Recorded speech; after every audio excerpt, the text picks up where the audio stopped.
Hello everyone and welcome back to TPS Training. I'm Lewis Weber with Behavior Care. During this segment we are going to take a look at data entry. Last segment we talked about datasheet printing. I'm going to assume that you've collected some data for your students, some 1s, 2s, and 3s, and some 0s as well, and maybe put in an N or 2 when an academic block was not available. Possibly also you've collected some classroom points for your students to record the amount of points that they've earned for their classroom management programs. So let's take a look at that. Data entry, here we go. Let's move over to a section where we've actually entered real data, and this would be for CL. Here's a good example for us. We have a variety of things that are going on. First of all, let's see in detail what's happening. Task completion. CL earned a 2 for arrival morning work, so that means that he had a medium amount of task completion. What about for independence?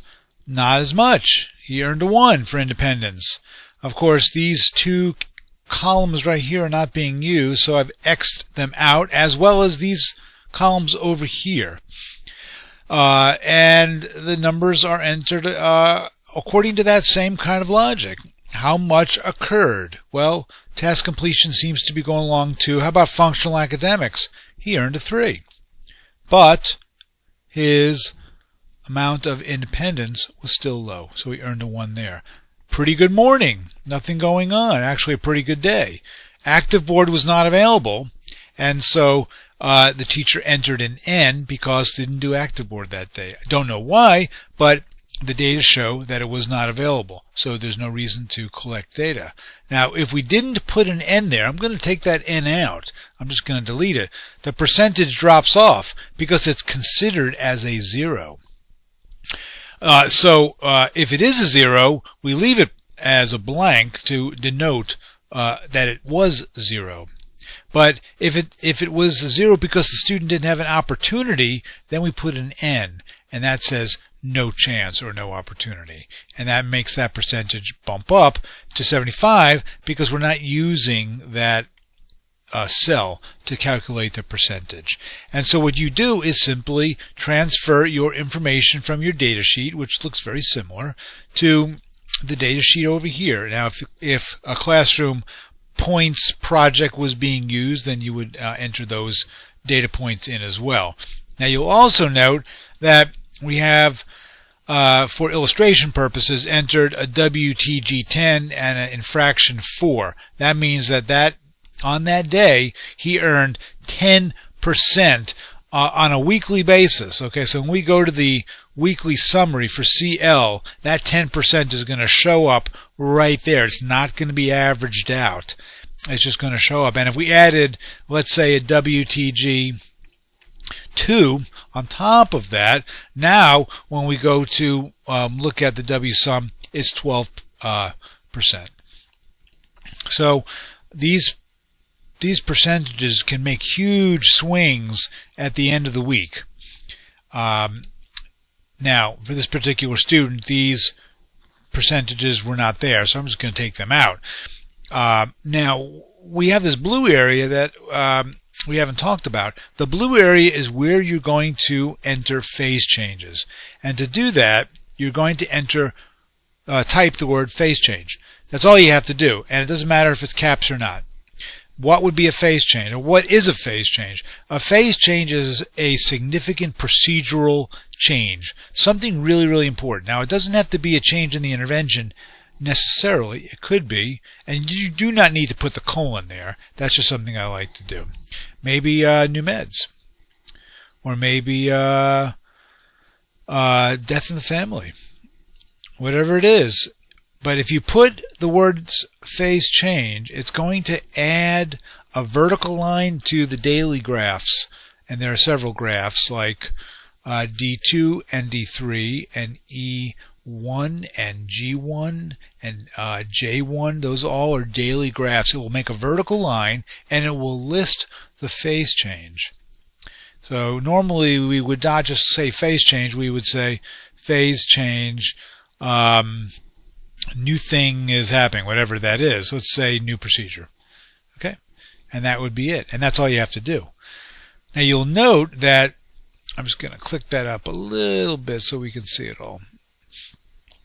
You'll note that there is a place for notes that corresponds to each academic block. So we can say, had a good morning. Or problems with independence due to blah blah blah blah. Okay, you can put whatever you want in these spots. What's really nice about it is that it gives you a very convenient place to put your daily notes, and they correspond to that academic block. So take advantage of this. These also, you need to know this, these comments, these anecdotals are going to show up on the home note. Whatever you type here is going to the home note. So, of course, everything that you do in the school is public record, and this is also public record, but specifically when you do the home note, and we're going to talk about that in the next segment, when you do a home note, these notes are going to show up. This whole thing is going to be transferred over to the home note. So just know that. It's going to be there. Okay, pretty straightforward. You enter 1s, 2s, and 3s. You enter an N if it was not available. If it was a 0 incidence of a particular behavior, you leave it blank.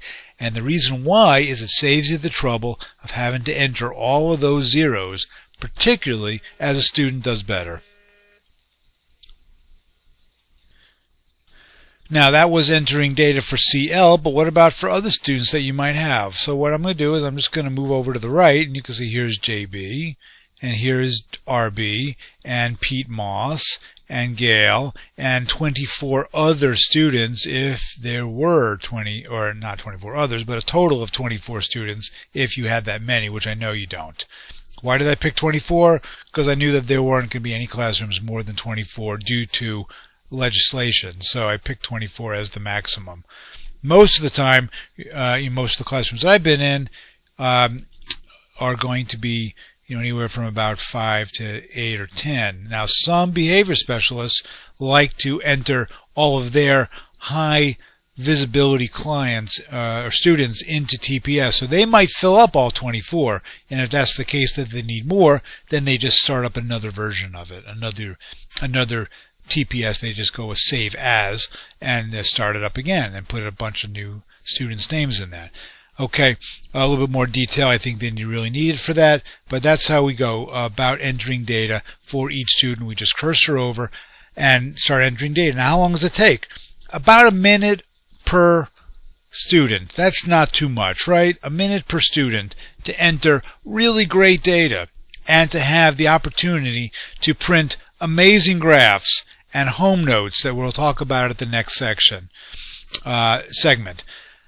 So I like to say, if you can just give me the 1s, 2s, and 3s, I will give you, in return for that effort, extraordinary graphs and extraordinary ways to monitor progress of your students on their behavioral interventions. Okay, well, thanks for your attention to this segment. Once again, Lewis Weber, TPS Training for Behavior Care. Have a good day.